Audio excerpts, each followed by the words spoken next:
Welcome to day 38 of maths wizard. चलिए आज हम बात करने वाले हैं अगेन यहाँ पे प्रॉब्लम्स ऑन क्वाड्रेटिक इक्वेशंस के। दो टाइप के क्वेश्चंस हम और डिस्कस करेंगे, एक आज एक टाइप का होगा, एक कल एक टाइप का होगा।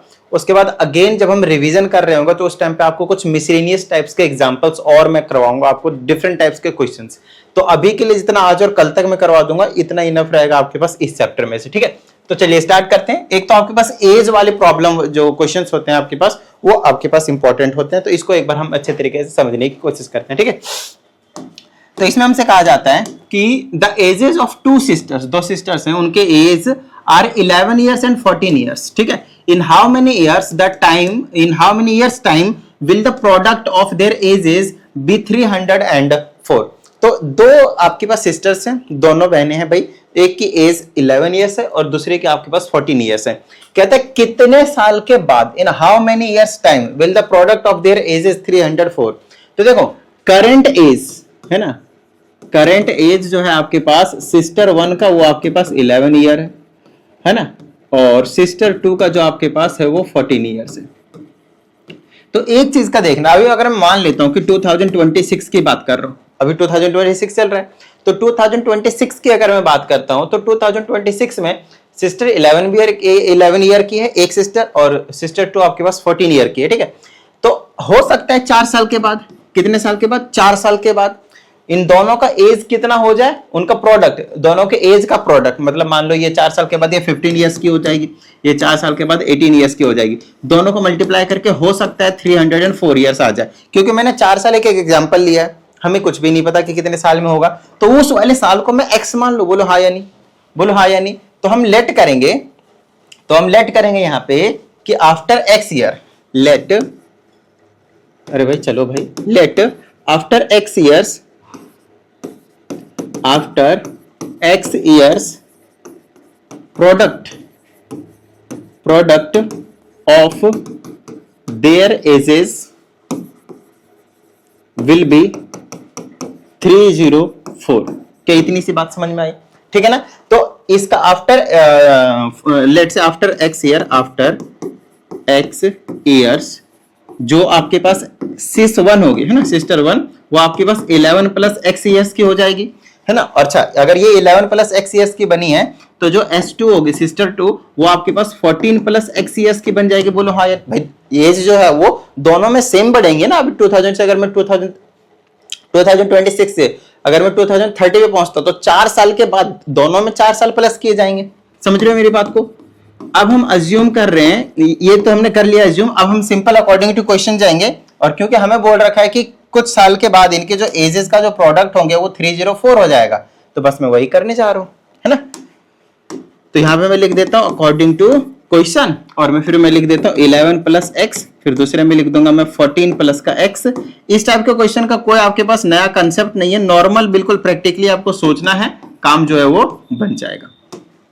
बस अब हमें इसे सॉल्व करना है और हमारा काम बन जाने वाला है ना।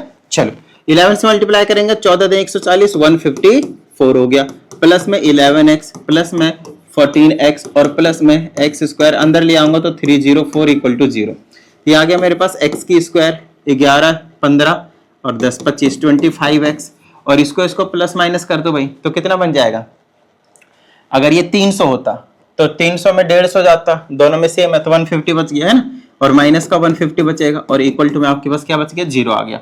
अब देख लो भाई किसे कर दो मैं, 20 25 100 होता है, 20 और 5 तो नहीं ले सकता, 30 25 150, 30 एंड 5 तो ले ही सकता हूं मैं। तो ये हो जाएगा x की स्क्वायर प्लस का 30x माइनस का 5x और माइनस का 150 इक्वल टू 0। यहां से x कॉमन लेंगे तो x माइनस का 30 बन जाएगा। बोलो हाँ या नहीं, not x minus 30, x plus 30 बनेगा, और यहाँ से माइनस 5 कॉमन लीजिए, x प्लस का 30 बनेगा इक्वल टू 0। तो यहाँ से x की वैल्यू एक तो आया माइनस का 30 और एक आया प्लस का 5, क्योंकि एज हमने लिया आफ्टर सम ईयर, तो आफ्टर सम ईयर मतलब आफ्टर सम ईयर ही होगा भाई, नेगेटिव में तो नहीं हो सकता। तो आफ्टर 5 ईयर मतलब 5 साल के बाद उनके एज का जो प्रोडक्ट है वो 304 बन जाएगा। इसका मतलब ये है कि अगर इनिशियली उनके जो एजेस थे वो आपके पास 11 साल था, तो 5 साल के बाद ये 16 साल की बन जाएगी, और ये 5 साल के बाद कितनी माने 19 की बन जाएगी। अब इन दोनों का प्रोडक्ट कर सकते हैं, यू विल गेट 100% 304। क्या इतनी सी बात समझ में आई आप लोगों को। बस ये क्वेश्चन आपसे यहाँ पे कहा जा रहा था। आइए नेक्स्ट क्वेश्चन की हम बात कर लेते हैं। कंडीशन के अकॉर्डिंग आपको चलते रहना, बाकी क्वेश्चन तो बहुत ज्यादा सिंपल होते हैं आपके पास एज वाले भी, ठीक है। चलो, कुछ स्टूडेंट्स होते हैं जिनको मतलब प्रॉब्लम सा लगता है कि मतलब अच्छा नहीं है, बहुत ज्यादा मुश्किल वाले सवाल होते हैं आपके पास एज वाले, ऐसा नहीं है, ऐसा बिल्कुल नहीं है ना, this is a myth. Okay, 1 year ago, एक साल पहले की बात है, मतलब अभी अगर 2026 चल रहा है तो एक साल पहले की बात कर रहे हैं, 2025 की बात कर रहे हैं, बिल्कुल प्रैक्टिकली सोचना, कम बन जाने वाला है आप लोगों का। कहता है a man was 8 times as old as his son. तो आप ना हमेशा प्रेजेंट एज लेने की कोशिश करिए, वैसे भी हमें यहाँ पे प्रेजेंट एज निकालना है ना, तो लेट करते हैं, लेट प्रेजेंट एज ऑफ, पहले किसका ले लो, मैं किसी मैन का ले लेता हूं, जो यहाँ पे मैन है ना, मैन, उसके बाद प्रेजेंट एज उसी का किसका ले लूंगा मैं, सन, ठीक है। इसका मैं एक्स ले लेता हूं, इसको मैं वाई ले लेता हूं, लेट कर रहा हूं मैं बस, और कुछ नहीं, ठीक है ना, क्योंकि अभी मैंने 2 वेरिएबल माने हैं, इसमें कोई डाउट वाली बात नहीं है कि हमें सॉल्व करने के लिए एक ही वेरिएबल में चाहिए, तभी हम सॉल्व कर पाएंगे, वो हम कर लेंगे, अभी बस थोड़ी देर के लिए 2 वेरिएबल में हम लेट कर लेते हैं, ठीक है। अब कहता है कि 1 ईयर एगो, तो यहां पे मैं लिखूंगा 1 ईयर एगो, इसका मतलब एक साल पहले की बात कर रहा है। तो अगर ये अभी प्रेजेंट एज है, मतलब ये 2026 की एज है दोनों की, मैन की और सन की, तो 2025 में दोनों में एक एक साल कम होगा, बोलो हाँ या नहीं।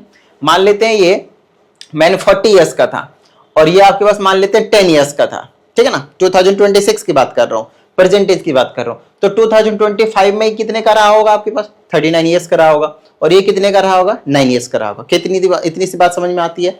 तो वही चीज मैं करने जा रहा हूं कि 1 ईयर्स एगो जो मैन की एज होगी, है ना, मैन की जो एज होगी वो आपके पास एक्स में से एक साल कम कर देंगे, एक्स माइनस 1 ईयर्स, क्लियर हुई इतनी बात। और जो आपके पास सन की एज होने वाली है वो कितनी हो जाएगी आपके पास, वाई माइनस का 1 ईयर्स। क्या किसी को इसमें कोई प्रॉब्लम, बिल्कुल सिंपल सी बात है, ठीक है। अब इसमें हमसे कुछ कहा जाता है कि एक साल पहले की बात करते हैं, क्या कहा जाता है, a man was 8 times as old as his son. तो जो मैन था, मतलब मैन की एज कितनी है, एक साल पहले की, एक साल पहले की बात कर रहा है, एक्स माइनस 1, वो क्या है 8 टाइम्स से अपने सन के एज की, क्लियर हुई। तो यहां से आ जाएगा मेरे पास x minus 1 is equal to 8 times y minus का 8, ये एक इक्वेशन बन जाएगी।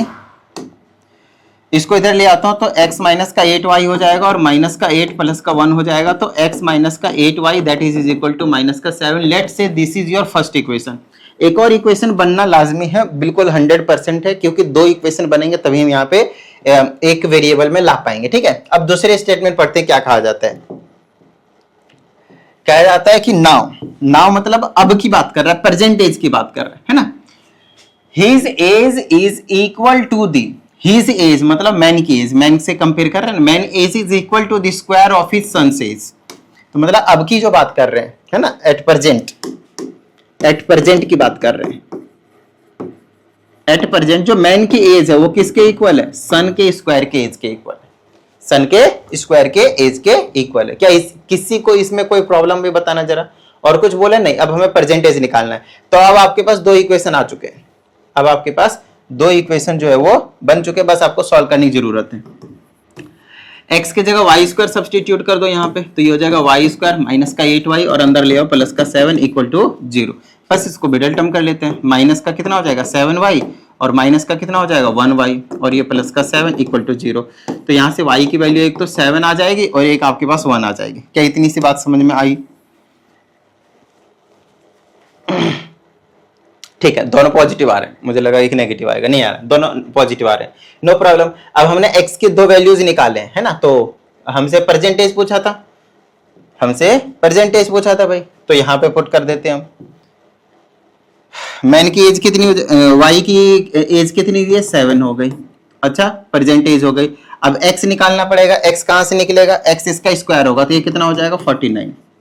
अरे परसेंटेज की बात कर रहे हैं ना, तो एट प्रेजेंट क्या है आपके पास, x किसके इक्वल है y के स्क्वायर। अच्छा 1 लेता हूं, ध्यान समझिएगा, 1 लेता हूं तो क्या पॉसिबल है, नहीं, क्योंकि अगर आप y के जगह पे 1 लेते हो तो उसके जो मैन की एज होगी वो भी 1 आएगी, विच इज नॉट पॉसिबल। बोलो हाँ, यानी बायोलॉजिकली पॉसिबल तो नहीं है भाई कि सन का भी एज 1 हो और फादर का भी एज 1 हो। समझ रहे मेरी बात को? तो आप इसको कैंसिल कर देंगे, this will be your correct answer. क्या इतनी सी बात समझ में आई? डन है। आइए नेक्स्ट क्वेश्चन की बात करते हैं। इसमें हमसे कहा जाता है the age of a father, एक फादर की जो एज है वो twice the square of the age of his son. तो लेट करना पड़ेगा हमें, दोनों की एक्स वाई लेट करते हैं, फिर हम एक वेरिएबल में कन्वर्ट करके ले आएंगे, कोई बड़ी बात नहीं, ठीक है। तो लेट करते हैं, प्रेजेंट एज लेट कर रहे हैं, ठीक है ना, प्रेजेंट एज ऑफ फादर। तो अगर मैंने फादर की एज को प्रेजेंट एज में एक्स ईयर्स लेट किया है, तो इसके जो सन की एज होगी आपके पास वो कितनी हो जाएगी, वाई ईयर्स। क्लियर हुई इतनी बात। अब इसमें कुछ कहा जाता है कि जो फादर की एज है, अकॉर्डिंग टू क्वेश्चन, जो फादर की एज है वो किसके इक्वल है, twice the square of the age of his son, twice the square of the age of the son. This is your first equation. थोड़ी देर के लिए आप इसको यहीं पे रखें, आगे की बात करेंगे। अब कहा जाता है 8 years hence, मतलब 8 साल के बाद की बात है। तो पहले आप यहां पे लिख लें 8 years hence, 8 साल के बाद की बात है। जो सन की एज होगी, मतलब फादर की जो एज होगी, जो फादर की एज होगी वो हो जाएगी आपके पास x + 8 years। क्लियर हुई इतनी बात। और जो आपके पास किसकी एज भाई, सन की जो एज होगी आपके पास, जो सन की एज होगी आपके पास वो कितनी हो जाएगी, y प्लस का 8 years। 8 साल के बाद की बात कर रहे हैं। क्या इतनी सी बात समझ में आई? 8 साल की, ये तो प्रेजेंट एज थे ना, तो 8 साल बाद 8 years hence, दोनों में 8 साल ऐड कर दोगे। अब कुछ कंडीशन बताएंगे इनके बीच में। कल the age of the father, the age of the father it means x + 8 will be 4 year more than the 3 times the age of his son। मतलब 4 साल ज्यादा है 3 टाइम्स के, तो इसको 3 टाइम्स कर देंगे, 3 times y + 8 एंड देन आपके पास 4 साल ज्यादा। बताओ किसी भी तरह की कोई भी प्रॉब्लम?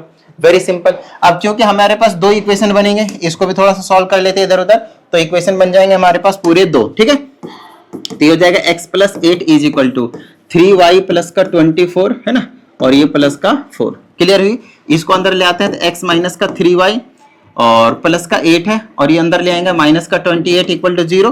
तो ये x - का 3y और ये माइनस का 20 = 0 आपको देखने को मिलेगा। और हमें पता है x के जगह पे 2y² है, तो क्वाड्रेटिक बन जाएगा। x के जगह पे 2y² है, इसके जगह पे 2y² पुट कर दो, माइनस का 3y और माइनस का 20 = 0। लो भाई, बस हमें इस क्वाड्रेटिक को सॉल्व करना है और जो हमारा काम है वो बन जाने वाला है, ठीक है। ओके, तो इसको हम मिडिल टर्म कर लेते हैं। 20 दूना 40, 8 × 5 = 40, 3, हाँ 8 और 5 से आ जाएगा। तो इसको हम मिडिल टर्म कर लेते हैं यहाँ से। तो ये हो जाएगा 2y² माइनस का कितने कर दूं मैं, माइनस का 8y कर देता हूँ और प्लस का 5y कर देता हूँ, माइनस का 20 = 0। यहाँ से 2y कॉमन ले लेते हैं, तो यहाँ पे y - का 4 बचेगा, प्लस में 5 कॉमन ले लेते हैं, y - का 4 बचेगा, ठीक है, = 0। तो y की वैल्यू एक तो 5/2 आएगी और एक आपके पास 4 आएगी, दोनों ही नहीं, एक तो माइनस का 5/2 आएगी जो कि आप कैंसिल करेंगे, तो y की वैल्यू 4 आ गई। परसेंटेज पूछा था, तो एक की तो x थी और दूसरे की क्या है, यहां से निकाल लेंगे। 4 का स्क्वायर 16 दूनी 32, तो x की वैल्यू आ गई 32, है ना। तो फादर की एज 32 और सन की एज आपके पास 4 years आपको देखने को मिलेगा। परसेंटेज निकालना था, यस। क्या इतनी सी बात समझ में आई आप लोगों को? डन है। ओके, यहाँ पे ये दूसरे टाइप के क्वेश्चंस आपके पास शुरू हो गए। तो ये जितने भी इस टाइप के एज वाले क्वेश्चन होते हैं, मैंने आपको 3 क्वेश्चन कराए। अगर आपके पास क्वाड्रेटिक इक्वेशन से एज वाले क्वेश्चन आते हैं तो बस इसी टाइप के क्वेश्चन आपसे पूछे जाएंगे, ज्यादा टेंशन लेने की कोई भी जरूरत नहीं, ठीक है। चलिए प्रैक्टिस करते रहिएगा, मिलते हैं अगले सेशन में, प्रैक्टिस करते रहिएगा। जय हिंद।